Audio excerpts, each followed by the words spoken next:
ನನ್ನ ಫ್ರೆಂಡ್ 1.5 ಎಕರೆ ಬೈಲ್ಕ ಕರೆಕ್ಟಾಗಿ 1800 ಗಿಡ ಏಲಕ್ಕಿ ಬಾಳೆ ಗಿಡಗಳನ್ನು ತರಿಸಿದ್ನೋ. ಜೊತೆಗಿರೋ ಫ್ರೆಂಡ್ ಉದ್ದಾರ ತನಂದ್ರೆ ಸ್ವಲ್ಪ ಜನಕ ಹೊಟ್ಟೆ ಉರಿ. ಆದ್ರೆ ನಾನೊಂದು ಮಾತು ಹೇಳಕ್ ಇಷ್ಟಪಡ್ತೀನಿ, ನನ್ನ ಕೈಲಾದ್ರೆ ಅನ್ನಕ ಕೆಲಸ ಮಾಡ್ತೀನಿ ಹೊತ್ತು ಕಲ್ಲಾಕ ಕೆಲಸ ಯಾವತ್ತು ನನ್ನ ಫ್ರೆಂಡ್ಗೂ ಮಾಡಲ್ಲ, ನನ್ನ ಫಾಲೋವರ್ಸ್ಗೆ ಯಾವತ್ತು ನಾನು ಮೋಸ ಮಾಡಲ್ಲ ಅಂತ ಕೂಡ ಹೇಳಕ್ ಇಷ್ಟಪಡ್ತೀನಿ.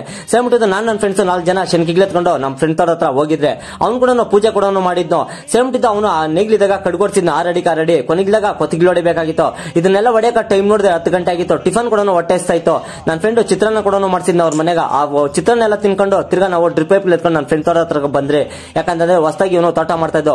ಒಂದು ರೋಲ್ ಎಷ್ಟಪ್ಪ ಅಂದ್ರೆ 2100 ರೂಪಾಯಿ ಬಿದ್ದೈತೆ. ಇದು ಒಂದು ರೋಲು ಎಷ್ಟು ಮೀಟರ್ ಅಪ್ಪ ಅಂದ್ರೆ ಕರೆಕ್ಟಾಗಿ 1000 ಮೀಟರ್ ಕೂಡ ಬೀಳ್ತಾ ಇದ್ದು. 1.5 ಎಕರೆ ಬೈಲ್ಕ ಎಷ್ಟು ರೋಲ್ ಬಿದ್ದೈತೆ ಅಂದ್ರೆ ಕರೆಕ್ಟಾಗಿ 3.25 ರೋಲ್ ಕೂಡ ಬಿದ್ದೈತೆ. ಇದೆಲ್ಲ ಆಗಿದ್ಮೇಲೆ ನಾನು ಕೂಡ ಕಂಬಿಗಳನ್ನ ಕಟ್ ಮಾಡ್ತಾ ಇದ್ದೆ, ಯಾಕಂತಂದ್ರೆ ಅದು ಪೇಪರ್ ಟ್ರಿಪ್. ಅದಕ್ಕೋಸ್ಕರ ನನ್ನ ಫ್ರೆಂಡ್ ಕೂಡ ಜೈಂಟ್ಗಳು ಹಾಕೊಂಡು ಕೂಡ ಬರ್ತಾ ಇದ್ನೋ. ಸೇಮ್ ಅದಾಗಿದ್ದಾದ್ಮೇಲೆ ನನ್ನ ಫ್ರೆಂಡ್ ಕೇಳ್ಕೊಟ್ಟೆ, ಮಗ ಹಂಗೆ ಹಾಕಿದ್ರೆ ಇದು ಕೈಗಳು ನೋವು ಇತ್ಕಂತದೆ, ಪೇಪರ್ ಹಾಕೊಂಡು ಕ್ಲೀನ್ ಆಗಿ ಜೈಂಟ್ ಹಾಕ್ಯಂಬ ನಿಂಗೂ ಈಸಿ ಆಗಿರ್ತದೆ ಅಂತ ಕೂಡ ಹೇಳ್ಕೊಟ್ಟೆ. ಅದಾಗಿದ್ದಾದ್ಮೇಲೆ ಪಾಪ ನನ್ನ ಫ್ರೆಂಡ್ ಕ್ಲೀನ್ ಆಗಿ ಕಂಬಿನ ಪೇಪರ್ ಟ್ರಿಪ್ ಟೈಟ್ ಮಾಡ್ಬಿಟ್ಟಿದ್ದೆ. ಹಂಗೆ ಕಟಿಂಗ್ ಪ್ಲೇಯರ್ ಕೂಡ ಟೈಟ್ ಮಾಡ್ತಾ ಇದ್ನೋ. ಸೇಮ್ ಟು ನನ್ನ ಫ್ರೆಂಡ್ ಸೆಕ್ಷನ್ ಮಾಡೋನೆ 1.5 ಎಕರೆ ಬೈಲ್ಕಂತ ಕರೆಕ್ಟಾಗಿ 4 ಸೆಕ್ಷನ್ ಕೂಡ ಮಾಡವನೆ. ಸರಿ ಮುಟ್ಟಿದ್ದು ಇದೆಲ್ಲ ಆಗಿದ್ದಾದ್ಮೇಲೆ ನನ್ನ ಫ್ರೆಂಡ್ ಮೊನ್ನೆ ದಿನ ಚೆನ್ನಾಗೈತೆ ಅಂದ್ಬಿಟ್ಟು ಸೋಮವಾರ 8 ಗಿಡ ಕೂಡ ಊತವನೆ. ಎಷ್ಟಡಿ ಕೂತಿರ್ತಪ್ಪ ಏಲಕ್ಕಿ ಬಾಳೆ ಗಿಡ ಅಂತಂದ್ರೆ 5 ಅಡಿಕ ಊತವನೆ. ಇಷ್ಟೆಲ್ಲ ಮಾಡಿ ಮುಗಿಸಕ ಟೈಮ್ ನೋಡಿದ್ರೆ ಸಂಜೆ 5 ಗಂಟೆ ಆಗಿತ್ತು. ನನ್ನ ಫ್ರೆಂಡ್ ಕೂಡ 2 kg ಕಬಾಬ್ ಕೂಡ ತರಿಸಿದ್ನು.